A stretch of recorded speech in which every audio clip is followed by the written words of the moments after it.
talk about what we're doing, what we're building at the moment. Currently, we are working with the Disabled Sailing Association, who've been running for the last 30 years.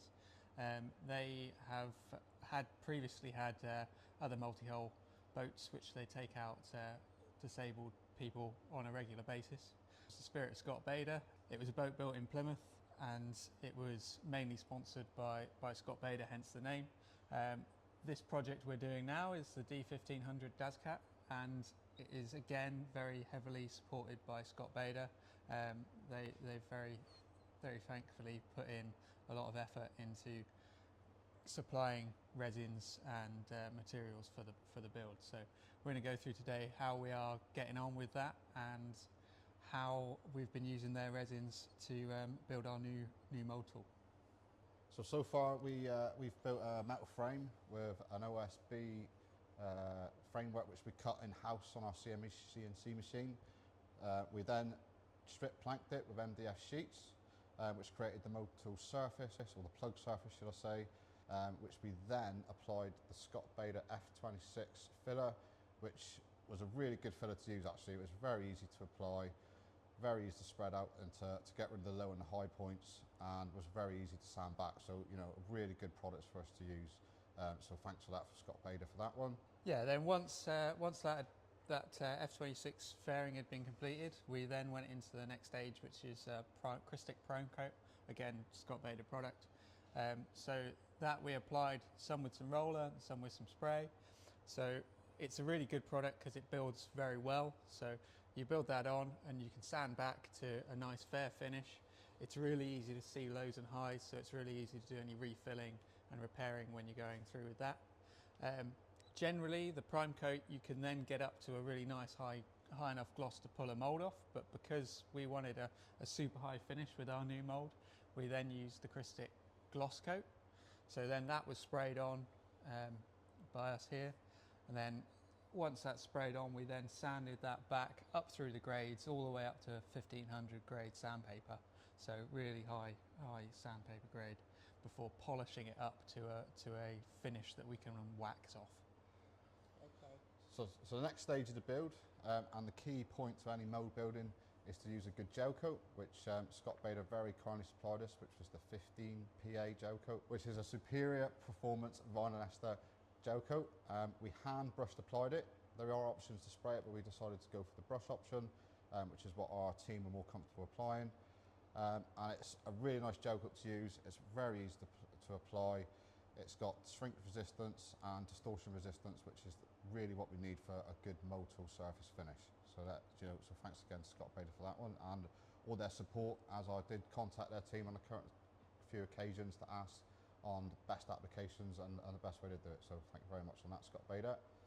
So yeah, moving on from the gel coat, you know, the next really important thing to get a really good surface finish is the skin coat. So on this we use the VE690. So this is a vinylester resin. There's two different vinylester resins that you can use in this application. So there's a 690 and there's a 679, both really great performance.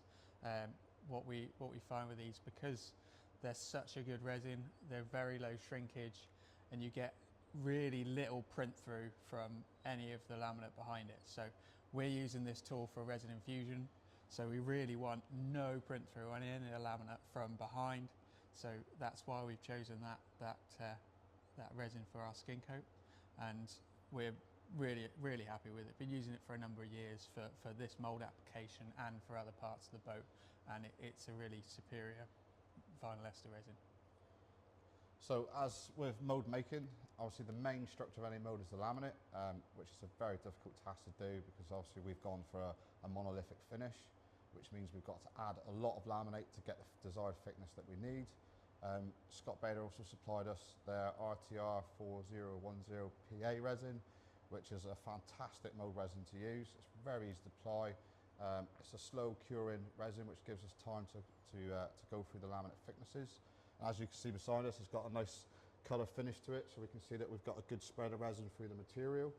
It also has it's a low shrinkage resin, which also, as Brendan explained with the vinylester V resin, it's also got a low distortion as well, which is perfect for us from a motor point of view, because the last thing we want is to do too much work on a motor once it's released.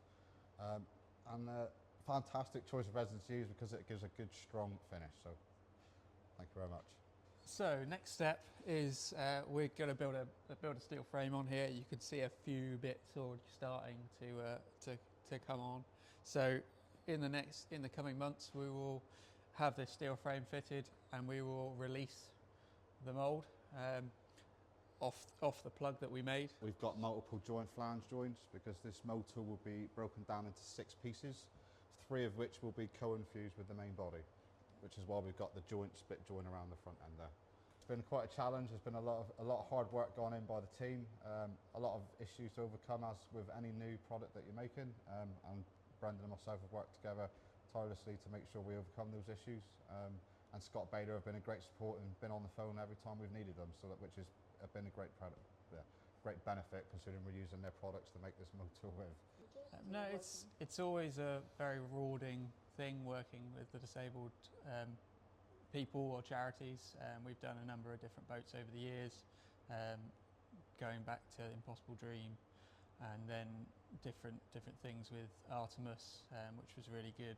And watching those boats develop with the people, and actually seeing how much they get to enjoy them and do things that, you know, most of us would only dream of doing, and thinking, you know, those guys are in a wheelchair, they've managed to do all this stuff, and it's really brilliant to see how well people can do when given the opportunity with a boat like this.